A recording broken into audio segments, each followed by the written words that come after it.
Et salut, c'est Major Mouvement, bienvenue dans ce nouvel épisode de La Consulte. On est avec Arthur et pour la première fois dans un épisode de La Consulte, on a un médecin qui vient de nous parler d'une maladie que tu as eue. Et mine de rien, d'avoir vécu ça, ça a énormément influencé ton rapport au corps, ton rapport à la santé, à la médecine et notamment à tes patients. Donc aujourd'hui, on va parler de la méningite. Toi, comment tu l'as traversée, même si c'était un peu particulier, et ce que tu en as compris et ce que tu vas pouvoir raconter aux gens aujourd'hui. Moi, la méningite, c'est un mot que je connais depuis que je suis tout petit parce que à l'âge de 8 mois, j'ai été hospitalisé pendant une quinzaine de jours pour une méningite. Ça s'est passé au moment de la sieste, la nourrice me couche et en fait, elle me trouve complètement inerte, tout mou. Donc là, elle panique, ça se termine à l'hôpital. Je suis le premier enfant de mes parents, donc ça a été un peu traumatisant pour eux. Quand j'ai grandi, on m'a raconté plusieurs fois cette histoire de maladie très grave. Au début, ça signifiait pas grand-chose pour moi, et puis en arrivant en médecine, avec les connaissances que j'ai acquis, j'ai eu envie de comprendre un peu mieux, de savoir ce qui s'était passé. Je suis allé me replonger dans mon carnet de santé, et là, quelle n'a pas été ma surprise de me retrouver face à une page blanche couverte de Tipex. Et donc, quand j'ai un peu questionné mes parents, il se trouve que à la sortie de l'hospitalisation, après 15 jours d'examen, de ponction, d'antibiotiques, de traitements, à même pas un an de vie, le médecin, en donnant le carnet de santé à ma mère, elle lui a dit « Ah non, en fait, finalement, ça va le suivre toute sa vie si on laisse ça. » Et donc, elle a récupéré et elle a tout effacé. Donc, j'ai pas de traces de cet épisode. Ça a été un truc quand même assez traumatique pour mes parents, je pense. Ils me l'ont raconté de nombreuses fois. Et puis, on s'imagine tous qu'avoir un enfant nourrisson à l'hôpital, c'est pas trop si c'est grave, si c'est pas grave. Avec un discours comme ça de la part des médecins, ça peut être un peu inquiétant, un peu difficile à vivre. Ça a pas mal influencé, notamment quand je suis passé en pédiatrie, où voir des enfants malades qui passent tous les jours avec des pathologies pas forcément graves ou en tout cas assez fréquentes comme la méningite, pour nous c'est le quotidien, mais en fait pour les familles c'est un événement qui est hyper fort, qui est traumatisant, même si nous en tant que soignants on sait que c'est pas forcément grave et encore ça peut l'être. Pour eux tout ce qu'ils voient c'est un enfant qui est malade, qu'on va hospitaliser, à qui on fait des tests qui sont potentiellement douloureux, en tout cas impressionnants, et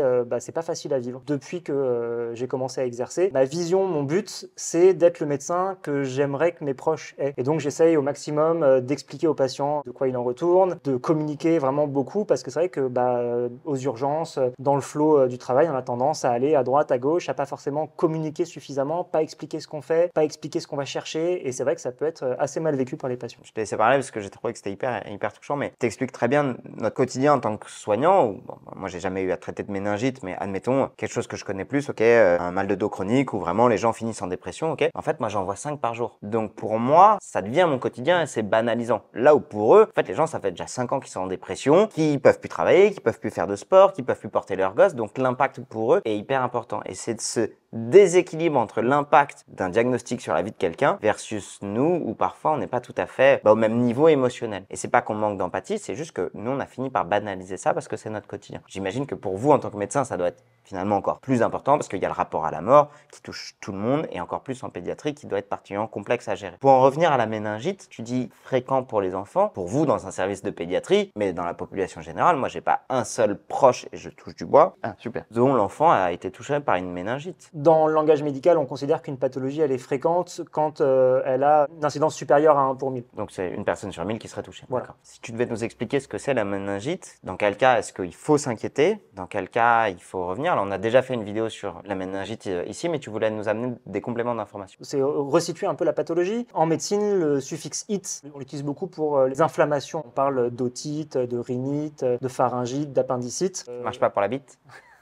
En termes d'infection, pas toujours. Là, en l'occurrence, la méningite, c'est une infection des méninges. Les méninges, c'est quoi? Les 3 enveloppes qui entourent le système nerveux central qu'on a ici. Le système nerveux central, c'est l'ensemble cerveau plus moelle épinière. Et le système nerveux périphérique, ça va être à partir du moment où on sort de la moelle épinière, c'est-à-dire les nerfs, qui vont innerver chacun leur territoire. Donc ce système nerveux central, il est compris dans 3 couches. C'est ça. En fait, il est scellé, entre guillemets, du reste, par des enveloppes qu'on appelle les méninges. On en a 3. Pour les citer, il y a l'adurmère, l'arachnoïde, l'apimère. Elles servent de protection. C'est elles qui sécrètent le liquide dans lequel baigne le système nerveux central. Le liquide céphalorachidien. Exactement. Qui le résorbe aussi pour garder un équilibre et qu'il n'y ait pas la pression qui augmente. Donc tu vas nous parler des infections. Il y a plusieurs choses qui peuvent entrer soit dans les méninges, soit dans ce liquide céphalo-rachidien qui peut nous causer une méningite? Qui dit infection dit agent pathogène. Là, on va mettre de côté, on parlera pas là aujourd'hui de méningites carcinomateuses qui sont liées au cancer et qui n'ont pas de rapport direct avec le sujet là aujourd'hui. Les 3 principaux responsables des méningites, c'est les virus, les bactéries, les champignons, par ordre de fréquence. La plupart des méningites, elles sont virales. En deuxième cause, c'est les bactéries et derrière, on a les champignons. On en parlera à la fin vraiment pas longtemps, rapidement parce que c'est vraiment les gens marginal. Oui, puis surtout les gens ont vu The Last of Us 1, ils ont vu The Last of Us 2, ils ont vu la série sur Amazon Prime. Un petit spoil du coup pour ceux qui regardent que la série, Greg.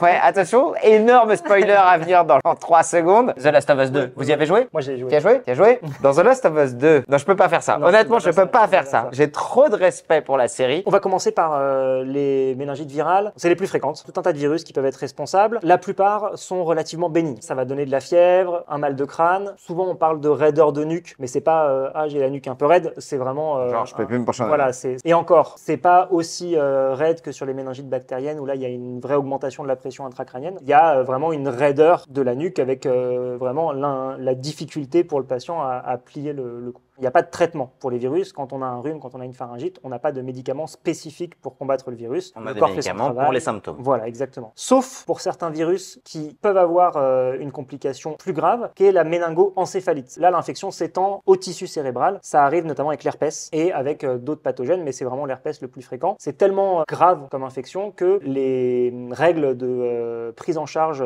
aux urgences, quand on a le moindre doute, c'est de mettre le traitement avant d'avoir fait les tests. Et le temps d'avoir les résultats, en fait, on perd trop de temps et donc on met tout de suite le traitement antiviral. Donc quand il y a une suspicion de méningite virale, on met quand même le traitement antiviral contre le virus de l'herpès au cas où. Si c'est juste maux de tête, fièvre, ça se discute. S'il y a des signes avec troubles de conscience, un peu altération de l'état mental, là on le fait systématiquement parce qu'il y a trop de risques à pas le faire. C'est des médicaments qui ont relativement peu d'effets secondaires sur une durée courte, le temps d'avoir les résultats, et donc la balance bénéfice-risque elle est clairement en faveur de mettre le traitement. Question, si c'est viral, c'est contagieux? Les virus c'est contagieux, mais l'infection des méninges et du système nerveux central, non. C'est pas parce que tu as un virus qui est allé dans tes méninges que forcément tu vas le transmettre dans les méninges de quelqu'un d'autre. Les méningites virales, elles sont pas considérées comme contagieuses. Ça, c'est plutôt les méningites bactériennes. Le premier symptôme, c'est de la fièvre. Des maux de tête. C'est vraiment les 2 les plus fréquents. Il y a d'autres symptômes qui s'ajoutent. La raideur de nuque dont on a parlé, ça peut être des nausées, ça peut être tous les signes un peu d'infection qu'il peut y avoir. Photophobie, phonophobie, très gêné par la lumière. Typiquement, on pourrait pas être dans cet environnement-là parce que ça serait hyper désagréable, et gêné par les bruits aussi. C'est des gens qui finissent,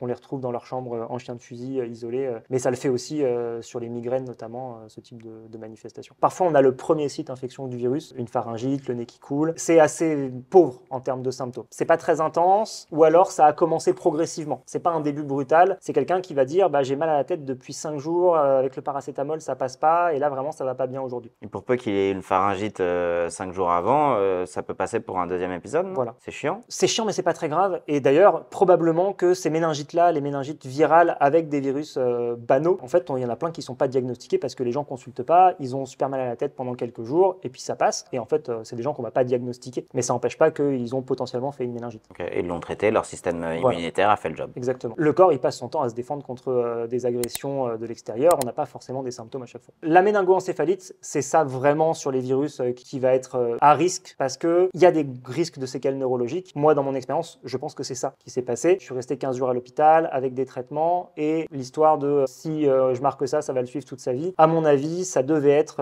une méningoencéphalite herpétique, mais j'aurais jamais le fin mot, mes parents se souviennent plus. Si par contre il y a des symptômes qui sont plus importants, traitement antiviral, ça existe? À part les traitements spécifiques pour l'herpès, donc c'est la cyclovir ou le valacyclovir, il n'y a pas de traitement spécifique antiviral qu'on utilise aujourd'hui pour les méningites virales. Donc c'est un traitement principalement d'observation? C'est de la surveillance quand c'est mal toléré, mais il y en a qu'on renvoie au domicile en disant si ça va pas, vous revenez, mais là vous allez plutôt bien, ils tolèrent bien la fièvre, ils ont mal à la tête, mais on leur donne ce qu'il faut pour traiter les symptômes. En fait, souvent, le temps d'avoir les résultats de la ponction lombaire, les symptômes se sont déjà nettement améliorés. Ok, on dit vous avez eu un bel épisode de méningite, Voilà. C'était viral, votre corps l'a traité, merci, au revoir. Ouais. Il y a des gens qui meurent à cause de ça? Méningoencéphalite, oui, mais méningite virale, non. Donc j'imagine moins fréquent, mais là par contre ça craint. Les bactéries, nettement plus embêtants. Les bactéries, c'est des organismes beaucoup plus gros que les virus, qui ont du coup beaucoup plus de difficultés à passer la barrière hépatoencéphalique entre le sang et le système nerveux, mais parfois elles y arrivent. Alors il y a plusieurs causes favorisantes, notamment par exemple une blessure à la tête. Si tu te fais une brèche ostéoméningée, par exemple Entre l'os tu et te fais les méninges, une fracture du du crâne, tu peux faire potentiellement une porte d'entrée pour des bactéries. Souvent sur ce type de choses, c'est le pneumocoque, mais il y a d'autres bactéries qui sont assez fréquemment retrouvées dans les méningites bactériennes. Il y a le méningocoque, Haemophilus influenzae, et la listériose aussi pour les plus fréquents. Après, il y en a encore d'autres, hein, on ne fait pas la liste exhaustive. Toutes ces bactéries, elles ont le point commun de faire augmenter la pression en fait dans le système nerveux. Elles déclenchent de l'œdème au niveau cérébral. C'est ça qui va donner vraiment des symptômes très forts, assez brutaux. On a l'image des vomissements en jet, vraiment là pour le coup très très gêné par la lumière, très très gêné par le bruit, une raideur de nique mais monstrueuse où vraiment tu prends les gens par la tête et en fait il y a tout le bus qui se lève parce que ils sont incapables de plier le cou. Ouais, c'est-à-dire que ça, c'est tellement gonflé que ça devient un bloc. C'est ça. En tout cas, c'est des symptômes qui sont vraiment intenses. Ça les différencie bien de la plupart des méningites virales où c'est un peu plus progressif. Qu'est-ce qui déclenche ça au-delà d'un coup à la tête qui est assez rare et assez grave? Toutes les situations qui vont faire que tu es un peu immunodéprimé, ça peut être le diabète, ça peut être le syndrome de l'immunodépression humaine, le sida, une brèche tout simplement, et puis parfois la faute à pas de chance. Tu as des bactéries qui ciblent particulièrement le système nerveux central. Tu parlais tout à l'heure de contagiosité. Il y a des méningites qui sont contagieuses, notamment les méningites à méningocoque. C'est les gens qui ont été en proximité de moins d'1 mètre pendant une période de plus de 8 heures ou qui ont échangé des sécrétions salivaires. C'est vraiment les camarades de classe, le conjoint, ceux qui vivent dans la même habitation. Il y a un petit enjeu parce que ça met une dizaine de jours à incuber et donc du coup, on a le temps de mettre un traitement antibiotique, éventuellement de vacciner, mais c'est vraiment limite en termes de temps, on le fait plutôt après. D'ailleurs, le vaccin, il est recommandé pour se protéger justement de ça. Ça fait partie des facteurs de risque des méningites bactériennes, c'est de ne pas être vacciné. L'examen qui permet de faire le diagnostic, c'est la ponction lombaire. On va mettre une aiguille dans l'enveloppe qui entoure le système nerveux central. On récupère le liquide. Dans la méningite bactérienne, le liquide il est purulent. C'est-à-dire qu'au lieu d'avoir un liquide clair, transparent, eh ben, on a un liquide qui est opaque, qui est un peu blanchâtre, qui correspond en fait au système immunitaire qui est venu en masse. Donc là, c'est antibio à spectre large, j'imagine, en attendant les résultats spécifiques de l'analyse bactérienne. Et une fois qu'on a identifié la mauvaise bactérie, on fait un antibiotique plus précis sur la bactérie en question. Et d'ailleurs, la règle, que ce soit pour la méningoencéphalite herpétique ou la méningite bactérienne, si on a le moindre doute, on met le traitement avant d'avoir les résultats et même avant de faire la ponction lombaire. Si on met un antibiotique, on a encore quelques heures pour faire la ponction et avoir le germe avant qu'il soit atteint par les antibiotiques et qu'on puisse plus faire le distinguo. Ça, globalement, c'est quelque chose qui est bien pris en charge. Ouais, c'est des choses qui sont assez simples, très bien protocolisées. C'est rare qu'on passe à côté sur des formes, en tout cas, typiques. Sur les formes typiques, c'est important de préciser quand même. C'est toujours pareil, en fait, si tu viens pour une pathologie qui est fréquente, mais que tu n'as pas les symptômes habituels, forcément, on met plus de temps à les détecter. Avant tout, la médecine, c'est quelque chose de clinique. Tu as forcément eu des situations où, finalement, le diagnostic posé à la fin correspond pas du tout à ce que tu suspectais au début. Atypique, ouais. Voilà. Parce que la présentation est complètement atypique. Parce qu'on est tous différents et qu'on a tous des histoires de vie différentes et qu'on ne répond pas de la même manière à tout un tas de choses. Et que la médecine, c'est pas une science exacte, en fait. Il peut y avoir des séquelles? Ouais, il peut y avoir des séquelles neurologiques. Selon la zone qui est atteinte, ça peut être des problèmes neurologiques focaux, s'il y a une zone en particulier qui a été touchée avec la fonction responsable qui est dégradée. Donc la motricité, le langage, la la mémoire, l'équilibre. Des troubles de la coordination. Mais quand c'est bien pris en charge et qu'on met les traitements qu'il faut, généralement, il n'y a pas de séquelles. Ce qui est sûr, c'est qu'il y a un rôle hyper important de la prise en charge et de l'accompagnement avec de la rééducation. Mieux on est accompagné, plus on fait de rééducation précoce et plus on a de chances de récupérer correctement. Après, je t'ai mis les champignons parce que ça arrive, mais c'est quand même nettement plus rare. Le plus souvent, c'est des gens qui sont immunodéprimés. C'est assez fréquent chez les gens qui sont atteints du VIH et qui sont au stade du sida. Il y a des petites levures qui peuvent venir coloniser le système nerveux central. C'est assez problématique souvent. Comme c'est plus rare, c'est toujours plus difficile à diagnostiquer. Les symptômes ne sont pas aussi typiques que pour la méningite bactérienne, mais ça peut avoir des conséquences quand même assez néfastes. Et sur le diagnostic, toujours pareil, on fait une ponction lombaire et on observe ce qu'on a récupéré en fait pour déterminer quel est le responsable. Le vaccin pour la méningite bactérienne, c'est un vaccin obligatoire ou recommandé? Alors, il y en a plusieurs, puisqu'il y a plusieurs bactéries responsables. Le pneumocoque, qui est recommandé chez l'enfant et chez les personnes immunodéprimées. Il y a le vaccin contre le méningocoque B, qui aujourd'hui est recommandé dans la population générale. Il fait partie du calendrier vaccinal, mais optionnel. Il y a le vaccin contre Haemophilus influenzae, qui pareil, fait partie du calendrier vaccinal. En théorie, quelqu'un qui suit les recommandations vaccinales, il est vacciné contre ces 3 agents qui sont responsables de la plupart des méningites bactériennes. Sur la vidéo qu'on avait faite avec Manon sur la rage, j'avais eu un joli commentaire de quelqu'un qui nous disait « Vous faites peur aux gens. Comment faisaient nos ancêtres à l'époque, avant qu'il y ait les vaccins? Ils vivaient très bien, le vaccin contre la rage n'est pas utilisé. C'est lourd comme statement. Ouais, c'est assez lourd comme statement. Je trouvais que nos ancêtres, à l'époque, en fait, je pense qu'ils avaient une espérance de vie de 37 ans et qu'ils mouraient de la rage. Point. C'est un biais hyper connu en psychologie, ça s'appelle le biais du survivant. Si tu prends une population et que tu en tues la moitié par la rage, ceux qui vont arriver à la fin de leur vie naturellement et on dira mais ils ont très bien vécu, bah, c'est ceux qui sont pas morts de la rage. Si tu tires des conclusions en partant de la fin, tu peux pas faire les bonnes observations. Quel que soit le médicament, il y a toujours un risque de complications, un risque d'effets secondaires, parfois un risque de décès. La santé publique, c'est ça, c'est des calculs à l'échelle de la population et c'est de dire cette pathologie, sur 1000 cas, elle va en tuer 50 ou 100 ou 150. Avec le vaccin, on aura 4 complications pour 1000 et donc il n'y a pas de débat, il faut vacciner. Par contre, pour les 4 personnes qui vont avoir un effet indésirable, ça n'aurait pas forcément été les personnes qui seraient décédées s'ils avaient eu la maladie. Et donc, à l'échelle de l'individu, bah, c'est très dur à accepter. Ouais, c'est parce que c'est un vrai sentiment d'injustice de dire, bah, en fait, moi j'allais bien, probablement que j'allais aller bien, et c'est un autre mec à l'autre bout de la France qui lui aurait été pas bien à cause de la maladie, je le connais pas, je l'ai jamais croisé, et c'est sur moi que ça tombe. C'est à l'échelle de la population tout entière, c'est pour le bien commun. Bon, de toute façon, c'était pas le sujet, Oui, mais c'est pas le c'était voilà, sujet. c'était une conversation à cœur ouvert, comme d'habitude. En vrai, moi, vous savez que ce genre de truc, je ne modère pas les commentaires. Vous avez le droit d'avoir votre avis. J'aime juste pouvoir apporter différentes lumières ou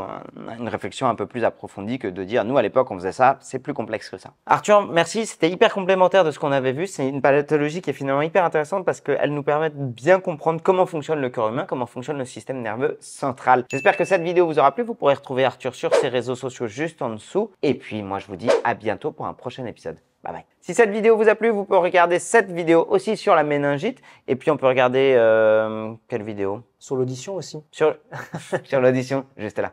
Allez, ciao.